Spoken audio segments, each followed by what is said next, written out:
Hello, what's up ladies and gentlemen, how are you doing? It is Lasty here, welcome today to a new episode of the FIFA 22 Ultimate Team Road to Glory. Episode 295, only 5 episodes away from the big 300.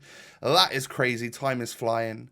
Today's episode, once again powered by my awesome, amazing sponsor Elgato. You know it by now, boys and girls, that I create my content every single day and I use the products that Elgato have in their lineup to make that happen.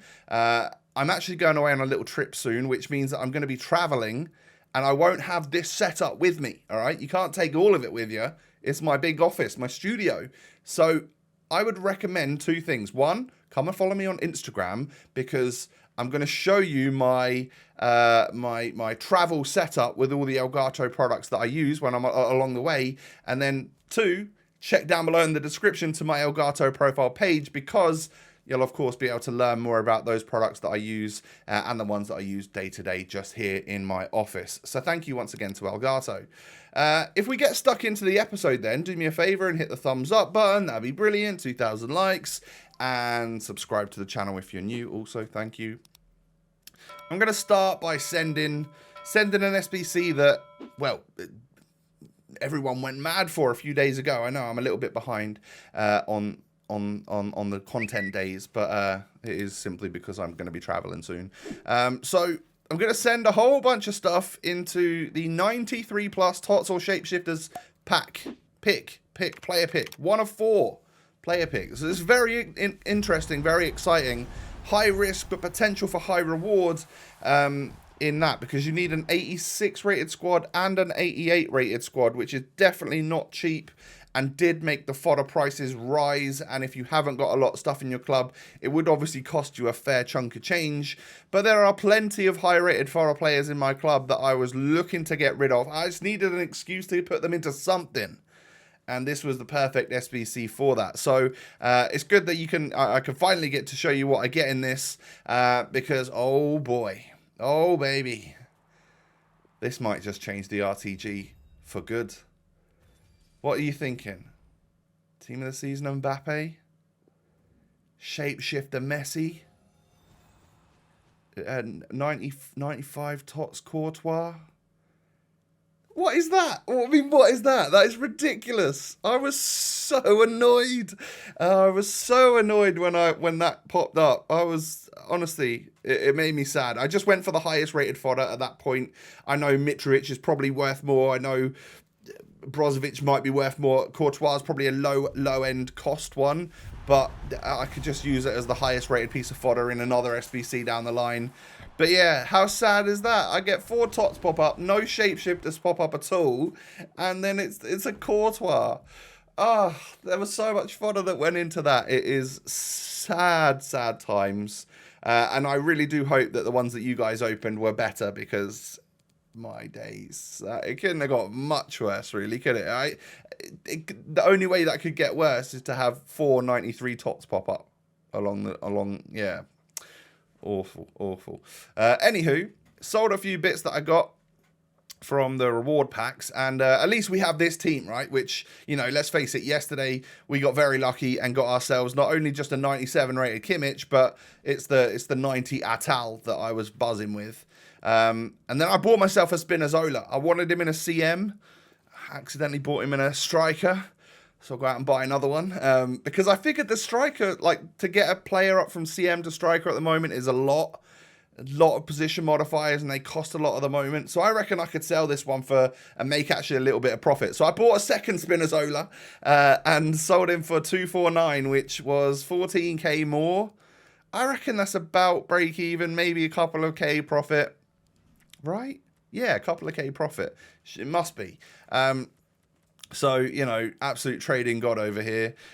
So, welcome to the club, Spinazzola. Basically, it pulls out of this team Lorenzo Insigne. Now, I played some games off camera in Rivals before they updated the Rivals to this, you know, to this week's session, I'd already got my 8 wins, so I wasn't filming or anything. I just wanted to test out a team in a new formation, and I found that I had one too many attackers, and I would prefer that to be a nice midfielder. Now it's the 4-3-2-1. Now it's actually a madness. It's nuts. I really enjoy this, and I'm hoping that I stick to enjoying it as well. So essentially, what we've got there is, I mean, you kind of would expect the team to sort of line up like that. In the way that I've got it planned out, but essentially, like, Karsdorp gets forward, and he's got great attacking stats as well, right? So even as a right back, he gets forward, and Atal from centre mid gets forward as well. I sort of overload people with just players everywhere, and there's always a really good switch on from my left back to Karsdorp pushing out wide on the right. So it works an absolute treat. I don't know who came up with the tactics, but Footwiz Wadman told me about them, and I trust his judgment because he's better at the game than me. So I've been trying that, using that, and I've got a new formation in my arsenal, which is awesome. And then Spinazzola finally sells eventually, does he? Come on, come on, go green. There we go. There we go. 405k we've got now. We sold him for 249, and that, my friends, is going to, of course, be a little bit of profit. You love to see it. So I can finally show you my rivals rewards.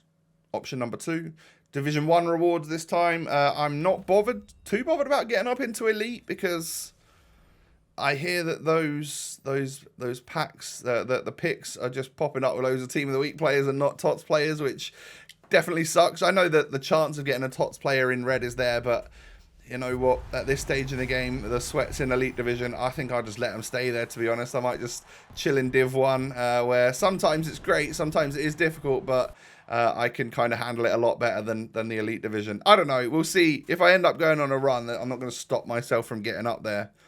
Maybe I would. Who knows? Anywho, so I get 2 Jumbo Premium Gold Players Packs, which are worth 50,000 coins, I think.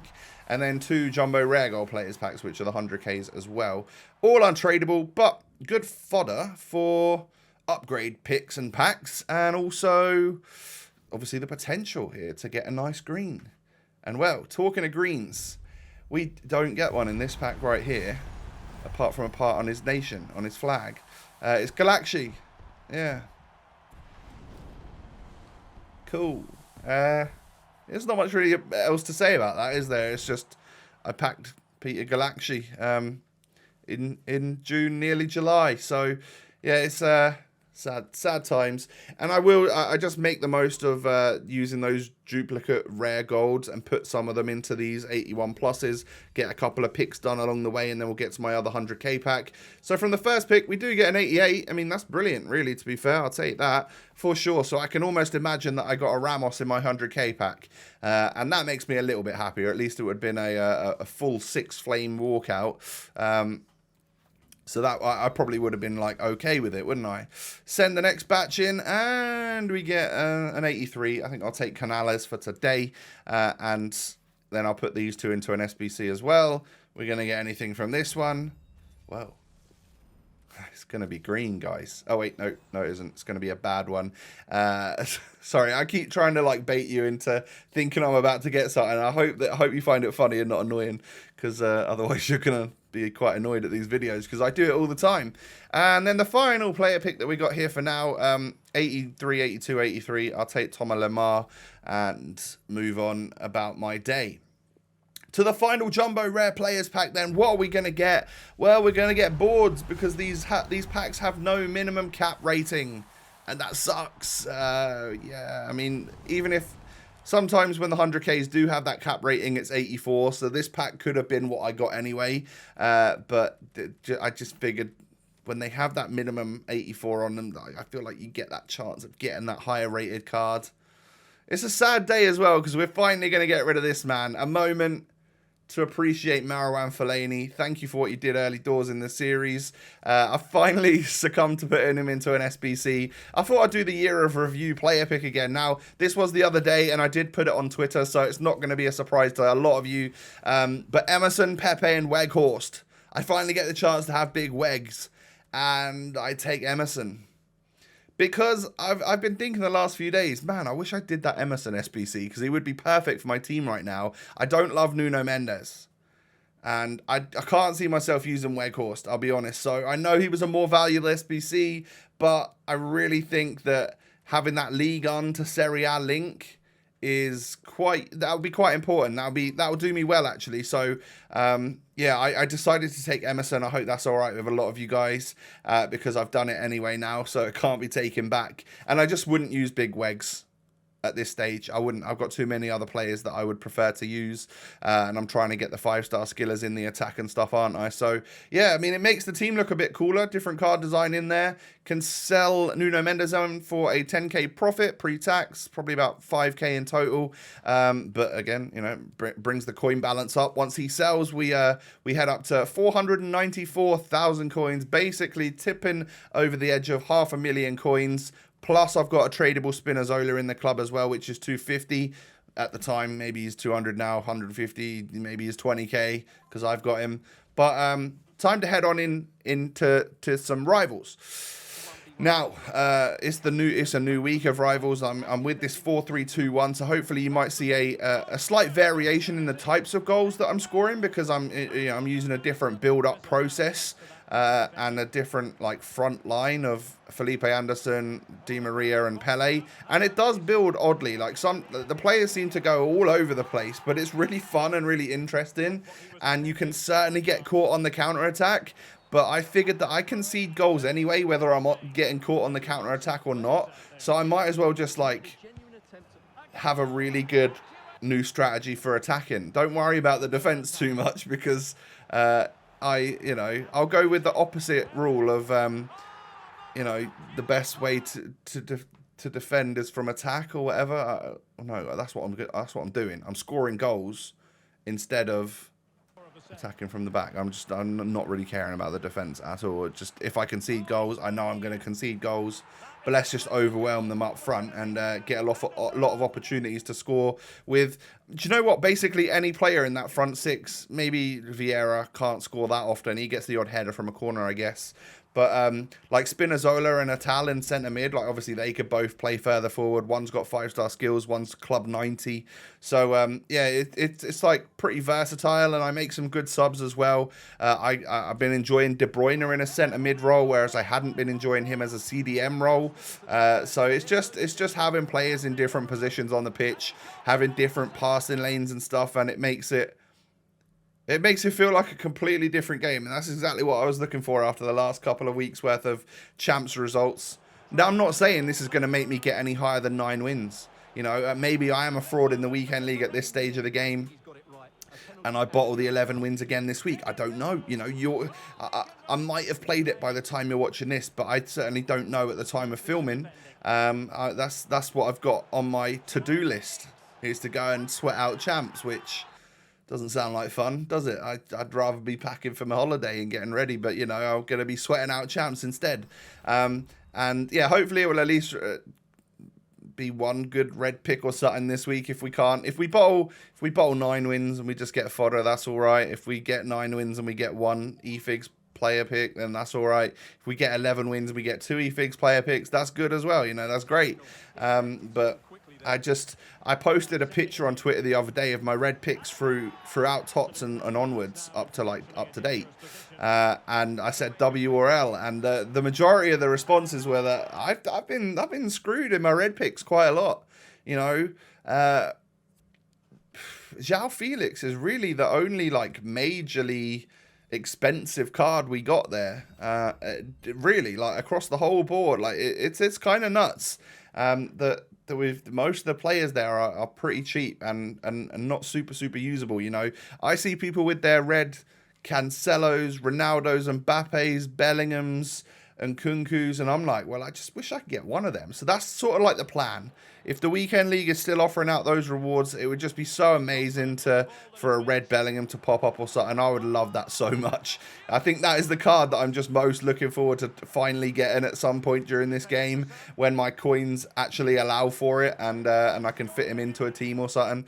But yeah, at the moment, Bellingham's just out of reach all the time. Oh, he wasn't the other day, and then he shot up in price. I'm so sad. I actually could have bought him the other day. Damn it. Always making mistakes. I was afraid that if I'd have bought him at the time I bought him, he would have dropped loads more. But that's not the case. Either way, I went 4 out of 4 in my Rivals games for today's episode, which is brilliant. We're halfway there to getting good rewards again next week, which is what I love to see. You know, getting all my Rivals games done earlier before I even smash out the weekend league is a really good thing, because it just doesn't, you don't have that pressure on Rivals later on in the week, which frustrates you, and a lot of the sweats pop in and do their thing later in the week as well, and it's just not a fun time, is it really? But yeah, new team is brilliant. Loving Spinazzola, loving Atal. The front three, oddly, is probably the weakest part. I don't quite know what I'm doing with the front three. We're scoring goals and getting wins, so I can't complain too much. But my defence is unbelievable. Koulibaly and Chiellini.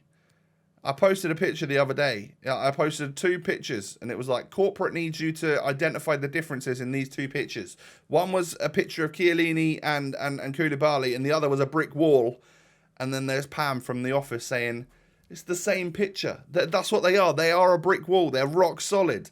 I love them both. Yeah, crazy centre-backs. I know we're all facing Chiellini non-stop this weekend, but it's because he was such good value and he's a ridiculous SBC. Ladies and gentlemen, let me know if you've managed to pack anything good from the next batch of Shapeshifters, or have you got any of the good SBCs or anything like that. I'm curious to know who is your marquee man in your team right now. Let me know down below. And subscribe. No, hit the thumbs up, actually, before you subscribe. Smash the thumbs up. 2,000 likes would be brilliant. And then subscribe to my channel. Thank you if you're new. 550,000 subs is brilliant. And subscribe, follow Twitter and Instagram. I've made so many of these videos, I can't even remember what I'm saying at this point. Follow me on Instagram and Twitter, down below in the description. You know where to find it. You probably already follow me over there, and I appreciate you. But just for any of you new guys out there, follow me. Come follow me on socials. Have a great day, everyone. Take it easy. Stay safe and healthy. I'll be back again tomorrow with more content for you, and I'll see you then. Peace.